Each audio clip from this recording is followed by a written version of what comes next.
Throughout history, Malaysia and Singapore have had quite the history with each other. After their happy marriage in 1963 and their separation 2 years later, relations between the two could be described as being akin to a divorced couple, working things out for the better but letting tensions slip through the cracks on occasions. These disputes include conflicts about water prices, aviation limits, and most recently, ownership of Pedra Branca, an island off the coast of Johor. However, none of these incidents come close to one that happened on the 9th of August 1991, where Singapore was potentially gearing up for war against its neighbour. This is the 1991 Pukul Habis incident. So, this is the supposed story of how we almost got invaded. 20 kilometers away from mainland Singapore, the Indonesians and Malaysians staged a parachute drop practice run.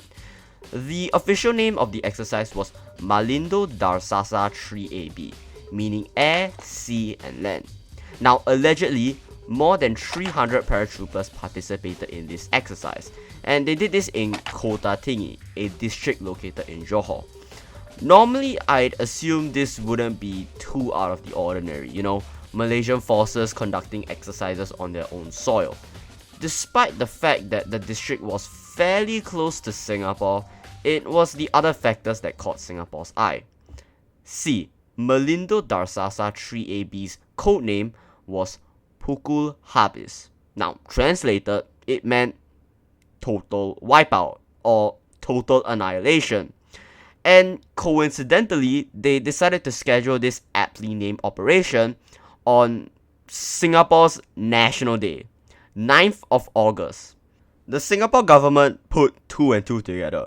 A operation codenamed Total Wipeout or Total Annihilation, scheduled on Singapore's National Day, the day that celebrated Singapore's independence.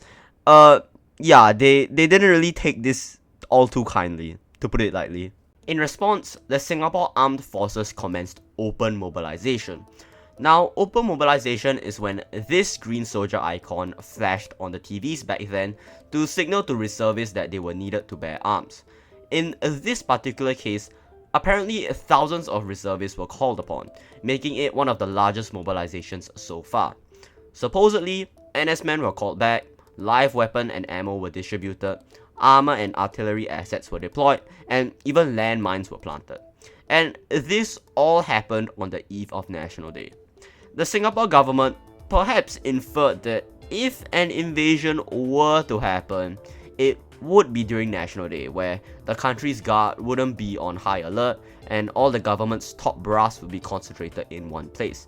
This was also Lee Kuan Yew's successor, Goh Tek Chong's first National Day as the new Prime Minister. It's speculated that Malaysia wanted to test the new PM with this exercise, perhaps prompting Goh to possibly launch a counter-attack which would give Malaysia an excuse to invade Singapore? Allegedly? Whatever the reason is, this invasion did not happen, and this incident has been forgotten by the people, or not even knowing that this happened in the first place. But, you see, I haven't really shown any official newspaper clippings or sources as I do with my usual videos. This is because, 50% of the information I just spouted was from this one anonymous guy in a forum post dated 11 years ago, which I don't think I need to tell you, it casts serious doubt on if this incident actually happened or not. Okay, before y'all come at me, most, if not all the other people who've talked about this incident also used this blog post as their main source.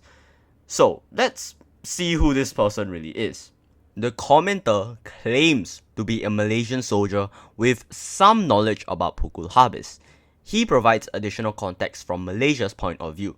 Now, some of these include more or less the number of soldiers present, that it was a biennial scheduled exercise conducted by Malaysia and Indonesia, and the fact that there were similar exercises done by French soldiers around the same area at the same time, but that didn't raise Singapore's alarm as much as Malaysia's exercise did.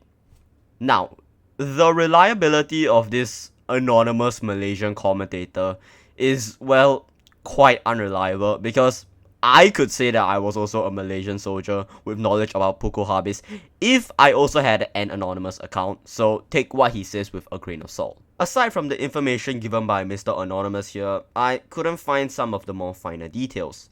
For example, how did Singapore even know that this exercise was happening? And exactly how many reservists were called upon on Singapore's side? Okay, at the very least, we know for sure that this incident took place. In Lee Kuan Yew's book, he directly named this incident as the crux of his argument on why the Singapore Armed Forces needs to be strong. There were also some comments on YG from SG's video on this topic, which seemed to imply that these commenters were some of the soldiers deployed in response to Pukul Habis. And I can believe some of the YouTube comments a bit more than the forum posts, since they aren't totally anonymous and people in the comments seem to at least corroborate each other, but still, take it with a healthy heap of salt. Which is why all of what I said in this video was very vague, because all the information I could find was also extremely vague and short. But I mean, it kinda makes sense, right? If this incident was publicized to the public, I feel like most Singaporeans wouldn't take this gesture all too kindly.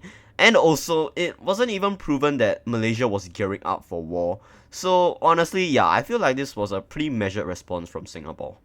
So, in conclusion, like with what Lee Kuan Yew said, this incident brings potential arguments on why the SAF needs to be well prepared, and by extension, why national service is needed. On the other hand, this incident is honestly kind of exaggerated by the media for clicks and also to give more reasons on why NS is needed. Whatever the case, all I know is that Singapore #1, baby! Woo! So fucking cringe.